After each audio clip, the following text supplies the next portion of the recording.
RTS Info, Sandra Viscardi. L'affaire crypto révèle que nos services secrets étaient au courant des activités d'espionnage menées par les États-Unis et l'Allemagne au travers de la société zougoise d'appareils de cryptage, mais pas le Conseil fédéral. Selon la délégation des commissions de gestion du Parlement, nos espions ont même eu accès à certaines données secrètes sans en informer le gouvernement qui a mal assuré son devoir de contrôle. Cette affaire, Marie Giovanola, aura-t-elle des conséquences politiques ? Le rapport déplore des lacunes dans la gestion du Conseil fédéral. Le gouvernement aurait dû avoir connaissance de ces informations compte tenu de leur portée politique. Ça, c'est pour l'histoire. Sur la gestion actuelle, la commission parlementaire critique la ministre de la Défense Viola Amherd qui n'aurait pas pris la mesure de l'affaire lorsqu'elle en a été informée. Mais cela ne devrait pas avoir de conséquences.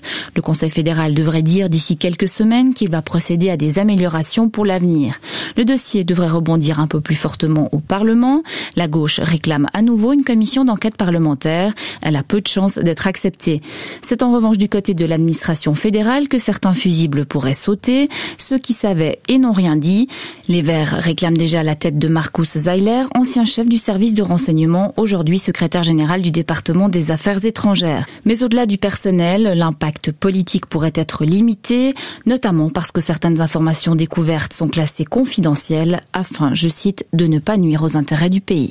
TikTok essaye de faire annuler en justice les décisions de Donald Trump. Le réseau social a déposé une requête auprès d'un tribunal de Washington pour éviter d'être banni des États-Unis demain. Le président américain veut forcer la vente du réseau favori des ados, propriété du chinois ByteDance, à un acteur américain. La Turquie, grand soutien de Bakou, contrôlera avec la Russie l'application du cessez-le-feu au Haut-Karabakh depuis un centre conjoint d'observation. La trêve est en vigueur depuis 22h lundi soir. Elle semble tenir. C'est que Moscou a aussitôt déployé des soldats pour la superviser. Alors si les Arméniens sont descendus dans les rues à Yerevan pour la contester, les Azéris sont ravis, même leur communauté en Suisse applaudit. Gassim Nazirov, président de l'association culturelle des Azerbaïdjanais de Suisse. J'étais fou de joie, vraiment très heureux. J'ai appelé mes collègues et toute la nuit, on n'a pas réussi à dormir de joie. Nous étions très satisfaits parce qu'enfin la guerre se termine. Et enfin les gens vont arrêter de mourir. C'est la principale raison.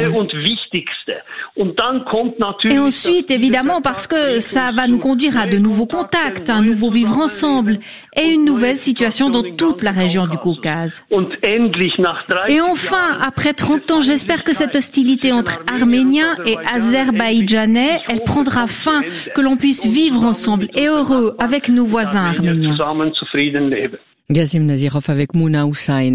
Près de 202 000 nouveaux cas en 24 heures. La pandémie de coronavirus établit chaque jour un nouveau record aux États-Unis qui ont désormais franchi le cap des 10 millions de cas confirmés. Chez nous, la situation semble se stabiliser. 5 980 nouveaux cas hier, mais pas de quoi relâcher la pression car chaque malade continue d'infecter un peu plus d'une personne. Et si on ne relâche pas la pression, eh bien ça signifie que les bars et les restaurants risquent de rester fermés plus longtemps. Or, ils sont tous à bout de souffle, comme le montre ces tables dressées hier à midi place Saint-François à Lausanne pour alarmer sur la situation.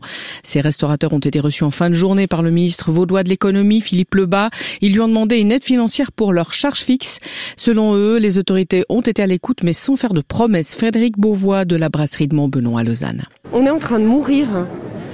Et il faut que les gens soient au courant que quand les bistrots, les restaurants pourront réouvrir, il y en a certains qui réouvriront pas parce que on a des charges et on n'a plus de revenus. Donc arithmétiquement, ça tient pas. Et vous, votre quotidien en ce moment, il ressemble à quoi ?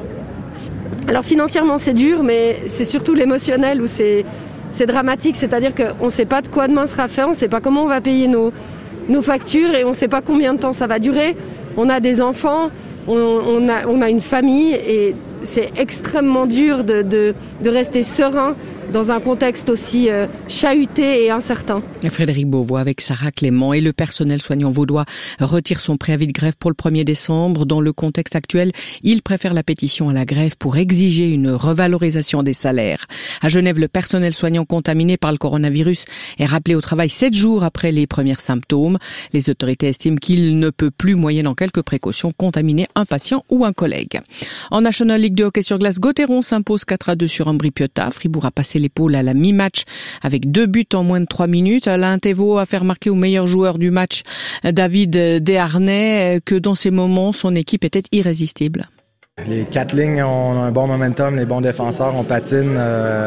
Si on s'occupe seulement de nous quand on joue, on patine, on est effectivement quand même difficile à battre, oui.